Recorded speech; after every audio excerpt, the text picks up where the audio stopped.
প্রধানমন্ত্রী নরেন্দ্র মোদীর মন কি বাত অনুষ্ঠানে ব্যাপক সাড়া পরিলক্ষিত হয়। এতে প্রদেশ বিজেপি কার্যালয়ে মন কি বাত অনুষ্ঠানে উপস্থিত নেতৃত্ব সহ অনুগামীদের মধ্যে ব্যাপক তৎপরতা পরিলক্ষিত হয়। এই কর্মসূচিতে প্রদেশ বিজেপির সভাপতি রাজীব ভট্টাচার্য, রাজ্যের সমাজ কল্যাণ এবং সমাজ শিক্ষা দপ্তরের মন্ত্রী টিঙ্কু রায় প্রমুখ উপস্থিত ছিলেন। টিঙ্কু রায় দাবি করেন, এই সময়ের মধ্যে রাজনীতির বাইরেও মন কি বাত অনুষ্ঠান দারুণ প্রভাব তৈরি করেছে। তিনি আরও দাবি করছেন, এমনও বেশ কিছু বিষয় আছে যেগুলো সংবাদ মাধ্যমে প্রকাশিত হয় না, কিন্তু মন কি বাত অনুষ্ঠানের মধ্য দিয়ে প্রধানমন্ত্রী দেশের মানুষের সামনে তুলে ধরেন। আজকে মাননীয় প্রধানমন্ত্রীজির 101তম মন কি বাত অনুষ্ঠান উনি করেছেন। সেখানে সবচেয়ে বেশি অনুপ্রাণিত করেছেন যে আমাদের যুবা সঙ্গম, আমাদের যুবকদেরকে আমাদের মাননীয় প্রধানমন্ত্রীজি এক ভারত শ্রেষ্ঠ ভারতের কথা উনি বলেছেন। সেই প্রোগ্রামের মাধ্যমে এক প্রান্ত, দেশের এক প্রান্ত থেকে অন্য প্রান্তকে সঙ্গম করার যে প্রয়াস উনি করেছেন, তার মধ্যে যুবকদেরকে বেশি আকৃষ্ট করে যুবা সঙ্গম নাম দিয়ে এই যুবকদেরকেও বিভিন্ন প্রদেশের আলাদা আলাদা কৃষ্টি এবং সংস্কৃতির সঙ্গে মেলবন্ধন খুঁজে পাওয়ার যে প্রয়াস উনি করেছেন, মন কি বাত অনুষ্ঠানে সেটা উনি রেখেছেন। এটা একটা আমাদের আগামী দিন যারা যুবকরা রয়েছেন তাদের একটা অনুপ্রাণিত করবে।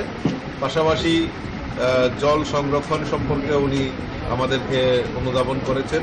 এটা আমাদের কাছে একটা বড় চ্যালেঞ্জ, কারণ আমরা সবাই জানি যে আমাদের কাছে যে গ্লোবাল ওয়ার্মিং চলছে, তাতে এই যে জলের একটা বড় আমাদের প্রয়োজনীয়তা। তো সেই কারণে জল সংরক্ষণের উপর যে উনি বক্তব্য রেখেছেন, সেটা আমাদের কাছে একটা বড় প্রাপ্তি। এবং আমাদের জয় কিষাণ, জয় জওয়ান জয় কিষাণ এবং জয় অনুসন্ধান উনি যেটা বলেছেন, সেটাও আমাদের কাছে একটা বড় প্রাপ্তি। ভারতবর্ষ অন্য চিন্তা ভাবনা নিয়ে সারা বিশ্বের মধ্যে আমাদের দেশের প্রধানমন্ত্রী যে প্রতিচ্ছবি তৈরি করেছেন, সেটা আমাদের কাছে ভারতবাসী হিসেবে গর্ববোধ।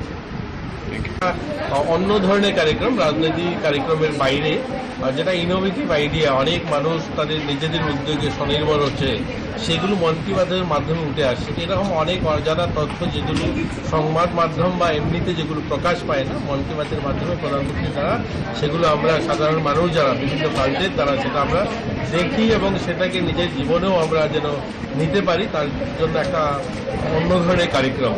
তো আজকে 101তম কার্যক্রম ছিল। এই 101তম কার্যক্রমের মধ্যে দিয়ে আমরা আমাদের ত্রিপুরাকেও অনেকবার দেখেছি যে ত্রিপুরার ছেলে মেয়েরাও কিভাবে স্বনির্ভর হতে পারে। আমরা পেচারতলের একটা ঘটনা দেখেছি যেটা আমরা জানতামও না। এখানেও আমাদের একটা পাহাড়ি ভাই যেখানে নিজেকে নিজের মতো করে নিজের উদ্যোগে নিজে স্বাবলম্বী হয়েছে। আজকেও এরকম এক দুটা ঘটনা দেখলাম, যিনি ডিফেন্স থেকে রিটায়ারমেন্টের উপরে নিজের উদ্যোগে এগ্রিকালচার সেক্টরে অনেককে নিয়ে একটা ভালো নিজেদেরকে স্বনির্ভর করে তুলেছে। এটা ভালো কার্যক্রম। সবার কাছে অনুরোধ থাকবে প্রত্যেক মাসে এই কার্যক্রমটা যেন সবাই দেখে, তাহলে রাজনীতির বাইরেও আমরা যে অনেক কিছু করতে পারি নিজেরা চাইলে, সেটা এখান থেকে দেখা যায়। Bureau report, Tripura news 8।